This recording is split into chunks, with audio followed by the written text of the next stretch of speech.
नीली पहाड़ियों के दामन में बसा एक छोटा सा गांव चांदपुर हमेशा से ऐसी अजीब और राज भरी कहानियों की वजह से मशहूर था। गांव के बुजुर्ग कहते थे कि यहाँ के घने जंगलों में कभी जिन्न और आधी रात को गाने वाली परियां रहती थीं। लेकिन आयशा, एक 25 साल की अकेली लड़की, इन कहानियों पर कभी यकीन नहीं करती थी। वह बस अपने वीरान घर में अपने बीमार वालिद की देखभाल करती, खेतों में काम करती और शाम को अकेले नदी के किनारे बैठकर सितारों को देखती। आयशा के घर के पीछे एक पुराना बेर का पेड़ था, जिसके बारे में कहा जाता था कि वह किसी जिन्न का मकान है। गांव वाले रात को उस पेड़ के पास से गुजरते वक्त मुंह पर कपड़ा बांध लेते थे, लेकिन आयशा वहां अक्सर बैठकर शायरी पढ़ती। एक दिन जब वह पेड़ के नीचे सूखे पत्ते हटा रही थी, उसे जमीन में एक पुराना तांबे का संदूक नजर आया। संदूक खोलते ही उसके हाथ से एक पीला कागज गिर पड़ा, जिस पर अजीब सी निशानियां बनी थीं। उसी शाम गांव में पहली बारिश हुई। बूंदें गिन रही थीं कि उसे लगा जैसे कोई उसे देख रहा है। पेड़ के नीचे एक लंबा सा आदमी खड़ा था, जिसके कपड़े पुराने जमाने के थे और आंखें चांद की तरह चमक रही थीं। जब वह मुस्कुराया तो आयशा के रोंगटे खड़े हो गए। उसकी सांस तेज हुई और जब उसने देखा कि वह आदमी हवा में गायब हो गया, वह हैरान रह गई। अगले दिन आयशा ने गांव के सबसे बुजुर्ग हकीम बाबा को वह कागज दिखाया। उन्होंने हैरत से कहा, बेटी, यह तो जिन्हों की जुबान है। यह बताता है कि इस पेड़ के नीचे एक आदमी दफन है जो 100 साल पहले एक औरत के इश्क में मारा गया था। वह हर बारिश की रात जिंदा हो जाता है। बारिश की रात जब वह अपने कमरे में लेटी थी, उसे दरवाजे पर खटखट की आवाज सुनाई दी। दरवाजा खोला तो वही पुराना आदमी खड़ा था। उसके होंठों पर उदास मुस्कान थी। तुमने मेरा खत पढ़ लिया? उसने कहा। आयशा के मुंह से चीख निकल गई, लेकिन वह भाग न सकी। उस प्रासरार आदमी ने उसका हाथ पकड़ लिया, जिसमें कोई गर्मी नहीं, बस एक ठंडक थी जो आयशा के जिस्म में समा गई। मैं तुम्हें अपनी कहानी सुनाना चाहता हूं, उसने कहा। उसने बताया कि वह शहजादा इयाज था, जो कभी इस गांव का हाकिम था।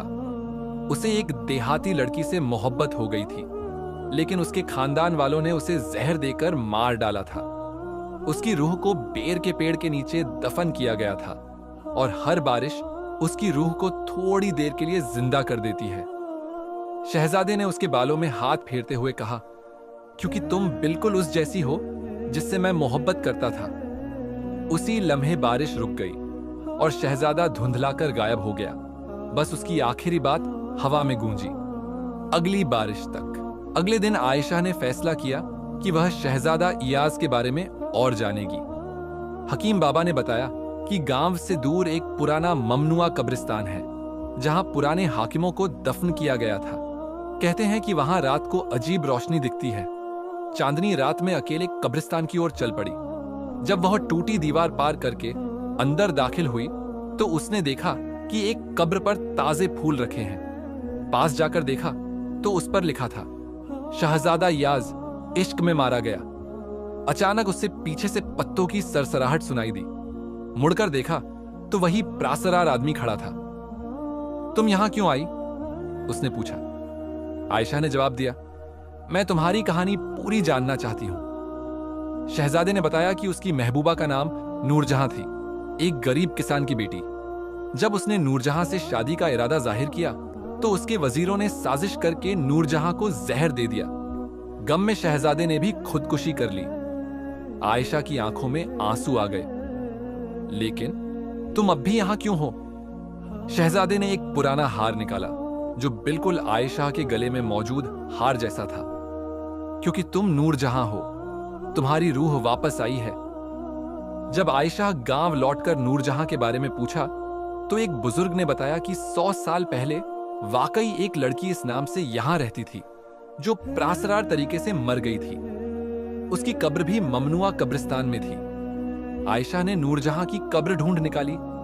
जब उसने कब्र को छुआ तो अचानक उसके दिमाग में पुराने महल और शहजादे के साथ गुजारे लम्हों की यादें उभरी। क्या वाकई वह नूरजहां की रूह थी? शहजादे ने बताया कि उसके वजीरों ने उस पर लानत डाली थी, कि वह हर 100 साल बाद सिर्फ बारिश की रातों में जिंदा हो सकता है। इस लानत को तोड़ने का वाहिद तरीका का था कि नूरजहां की रूह दोबारा पैदा हो और अपनी पहचान को कबूल कर ले। आयशा ने पूछा, अगर मैं वाकई नूरजहां हूं तो फिर क्या होगा? शहजादे ने उसके हाथ चूमते हुए कहा, फिर हम हमेशा के लिए आजाद हो जाएंगे। अगली बारिश की रात आयशा को फैसला करना था। अगर वह अपने माजी को कबूल कर लेती तो शहजादे की रूह को सुकून मिल जाता, लेकिन इसका मतलब यह भी था कि उसे अपनी मौजूदा जिंदगी को अलविदा कहना पड़ता। जब बारिश शुरू हुई तो आयशा कब्रिस्तान पहुंची। शहजादा उसका इंतजार कर रहा था। तुम्हारा फैसला? उसने पूछा। आयशा ने गहरी सांस ली और कहा, मैं तैयार हूं। बारिश की बूंदों के नीचे आयशा ने आंखें बंद की। शहजादा इयाज ने उसके हाथ थामे। अचानक ओमर शहजादे के साथ नदी के किनारे बैठी थी। मुझे याद आ रहा है। आयशा के होंठों पर प्रासरार मुस्कान आई। उसकी आंखों में ऐसी चमक थी जो पहले कभी न देखी गई। शहजादे के चेहरे पर खुशी की लहर दौड़ गई। तुम्हें सब याद आ गया? आयशा ने सिर हिलाया। हां, नूरजहां को, लेकिन मैं आयशा भी हूं। सुबह होते ही गांव वालों ने आयशा को कब्रिस्तान से लौटते देखा। उसके कपड़े भीगे हुए थे और चेहरे पर अजीब सी रोशनी थी। एक बुजुर्ग ने चिल्लाकर कहा, यह लड़की जिन्हों के साथ रहती है। लोगों ने आयशा के घर का घेराव कर लिया। हमें इसे गांव से निकालना होगा। एक शख्स ने लालच भरी नजरों से कहा, इसके वालिद ने हमेशा अजीब बातें की हैं, कहीं सच सामने ना आ जाए। रात को आयशा के वालिद ने उसे एक खौफनाक राज बताया। यह गांव वाले ही थे जिन्होंने शहजादा और नूरजहां को कत्ल किया था। उन्हें डर था कि अगर शहजादे ने एक आम लड़की से शादी कर ली तो उनकी ताकत खत्म हो जाएगी। वालिद ने एक पुराना खत निकाला। यह तेरी मां ने लिखा था, तुम नूरजहां की औलाद हो, तेरी रूह में उसकी यादें जिंदा हैं। आयशा का दिल धड़क रहा था। तो क्या मैं? हां बेटा, तुम ही इस लानत को तोड़ सकती हो। अगली रात गांव वालों ने आयशा के घर को आग लगाने का फैसला किया। जब वे मशालें लेकर आए तो अचानक आसमान पर बादल गरजने लगे। जोरदार बारिश शुरू हो गई। शहजादा इयाज हवा में प्रकट हुआ। उसकी आंखों में गुस्सा था। तुम सबने जो किया, अब उसका बदला लिया जाएगा। आयशा ने उसका हाथ थाम लिया। नहीं, बदला नहीं, बस अब हमें आजाद होने दो। बारिश के बीच आयशा और शहजादा की शक्लें रोशनी बनकर आसमान की ओर उठने लगी। गांव वाले दहशत से देखते रह गए। बारिश के बाद की सुबह जब गांव वालों ने बेर के पेड़ के नीचे 2 नई कब्रें देखीं, तो उनके रोंगटे खड़े हो गए। एक बुजुर्ग ने कांपती आवाज में कहा, यह वही कब्रें हैं जो 100 साल पहले मिटा दी गई थीं। कुछ नौजवानों ने कब्रों को खोदना चाहा, लेकिन जैसे ही उन्होंने पहला फावड़ा मारा, जमीन से अजीब सी लाल रोशनी निकलने लगी। एक जोरदार धमाके की आवाज आई और सब बेहोश होकर गिर पड़े। जब वे होश में आए तो कब्रिस्तान का मंजर बदल चुका था। हर तरफ पुराने जमाने के फूल खिले थे और हवा में खुशबू थी। दूर से गीत की आवाज आ रही थी। गांव वाले हैरत से उस तरफ बढ़े तो उन्होंने ऐसा मंजर देखा कि उनकी सांसें रुक गईं। एक हरे भरे मैदान में शहजादा इयाज और आयशा, जो अब नूरजहां थी, खुशी से घूम रहे थे। आसपास पुराने जमाने के लोग थे जो कभी मर चुके थे। गांव वालों ने पहचान लिया कि यह वही लोग हैं जिन्हें उनके बाप दादा ने कत्ल किया था। नूरजहां ने गांव वालों की तरफ देखा। उसकी आंखों में न गुस्सा था न नफरत, बस गहरा सुकून था। तुम्हें डरने की जरूरत नहीं, उसने कहा। हम तुम्हें नुकसान नहीं पहुंचाएंगे, बस अपनी कहानी सुनाना चाहते हैं। शहजादे ने बताया कि नूरजहां कोई आम लड़की नहीं, बल्कि एक दूसरे इलाके की शहजादी थी जो जंग में गायब हो गई थी। गांव के बड़े एक्सप्रेशन बुजुर्गों ने उसे पनाह दी, लेकिन जब उन्हें पता चला कि वह शहजादी है तो उन्होंने उसे कत्ल करके उसके जेवरात चुरा लिए। तुम्हारे घरों में आज भी वे जेवरात मौजूद हैं, नूरजहां ने कहा। यही तुम्हारी बदकिस्मती की वजह है। गांव वाले शर्म से सिर झुका गए। उनके बाप दादा के गुनाहों का बोझ उन पर भारी पड़ रहा था। एक बुजुर्ग ने रोते हुए कहा, हम माफी के लायक नहीं, लेकिन अगर कोई रास्ता हो तो बताओ। शहजादे ने गहरी सांस ली। एक ही रास्ता है, वे जेवरात वापस करो जो तुम्हारे पास हैं। उन्हें उनकी असली जगह पर रख दो। अगले कई दिनों तक गांव वालों ने अपने घरों से पुराने जेवरात निकाले। हर कोई अपने खानदान के गुनाह धो रहा था। जब सारे जेवरात बेर के पेड़ के नीचे रख दिए गए तो एक अजीब सी रोशनी फूटी, जमीन हिलने लगी और पेड़ के पीछे से एक पुराना दरवाजा नजर आने लगा।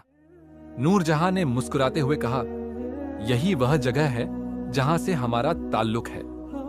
शहजादा और नूरजहां ने हाथ मिलाया। अब हमारा काम पूरा हो चुका है, शहजादे ने कहा। हम वापस जाएंगे, तुम्हारे लिए यह दरवाजा हमेशा के लिए बंद हो जाएगा। गांव वालों ने मिन्नत की, लेकिन क्या हम तुम्हें दोबारा कभी नहीं देखेंगे? नूरजहां ने मुस्कुराकर जवाब दिया, हम हमेशा तुम्हारे आसपास होंगे, बस देखने वाली आंखों की जरूरत होगी। दरवाजे से सुनहरी रोशनी फूटी और शहजादा और नूरजहां धीरे धीरे उस रोशनी में गायब हो गए। जाते जाते दोनों ने एक दूसरे को मोहब्बत से देखा। फिर अचानक सब खत्म हो गया। दरवाजा गायब हो चुका था और बेर का पेड़ अब एक आम पेड़ लग रहा था। गांव वालों ने महसूस किया कि जैसे उनके दिलों से कोई बोझ उतर गया हो। इस वाकये के बाद चांदपुर कभी पहले जैसा न रहा। लोगों ने अपनी जिंदगियां बदल दी। बाकी जेवरात को एक अजायब घर में रखवा दिया गया ताकि आने वाली नस्लें अपनी तारीख न भूलें। आज भी जब चांदपुर में बारिश होती है, कुछ लोग कहते हैं कि उन्हें बेर के पेड़ के पास से हंसी की आवाजें सुनाई देती हैं। कुछ ने दावा किया कि उन्होंने एक शहजादे और शहजादी को हाथों में हाथ डाले चलते देखा, जो बारिश की बूंदों में गायब हो जाते हैं। लेकिन सबसे अजीब बात यह है कि अब जब कोई बेर के पेड़ के नीचे बैठता है, उसे एक अजीब सा सुकून मिलता है, जैसे कोई कह रहा हो, डरने की जरूरत नहीं, मोहब्बत हमेशा जिंदा रहती है। एक दिन जब चांदपुर अपने रोजमर्रा के कामों में मशगूल था और लोग पुरानी कहानियों को महज अफसाना समझकर भूल चुके थे, तब कुछ ऐसा हुआ जिसने इस 100 साल पुरानी दास्तान को फिर से जिंदा कर दिया। आसमान पर बादल छाए थे, हल्की बारिश हो रही थी और वही पुराना बेर का पेड़ जिसके नीचे कभी जादुई दरवाजा खुला था, खामोशी से खड़ा था। एक छोटा लड़का जो जन्म से गूंगा था और जिसे कभी बोलते नहीं सुना गया, रोज उस पेड़ के नीचे बैठता था। लोगों को लगता था कि वह बस उसकी छांव में खेलता है, लेकिन वह वहां एक अनकही सुकून की तलाश में बैठता था।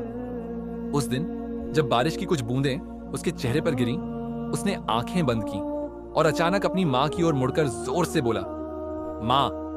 उसकी आवाज साफ, मीठी और गूंजदार थी। पूरे गांव में सन्नाटा छा गया। लोग दौड़ पड़े। उसकी मां की आंखों से आंसू बहने लगे और सबके जुबान पर एक ही सवाल था, यह कैसे हुआ? उसी लम्हे कुछ लोगों ने देखा कि बेर के पेड़ के ऊपर हल्की सुनहरी रोशनी लहराई और उसमें 2 साएं उभरे, एक शहजादा और एक शहजादी, जो एक दूसरे का हाथ थामे मुस्कुरा रहे थे। यह मंजर सिर्फ कुछ पलों का था, लेकिन इसकी गहराई ने हर दिल को छू लिया। लोगों को समझ आ गया कि नूरजहां और शहजादा कहीं नहीं गए, वे यहीं हैं, हर बूंद में, हर हवा के झोंके में और उस बेर के पेड़ की हर पत्ती में। उस दिन के बाद चांदपुर बदल गया। लोग ज्यादा एकजुट हो गए, रिश्तों में मिठास आ गई और बेर का पेड़ गांव की रूह बन गया।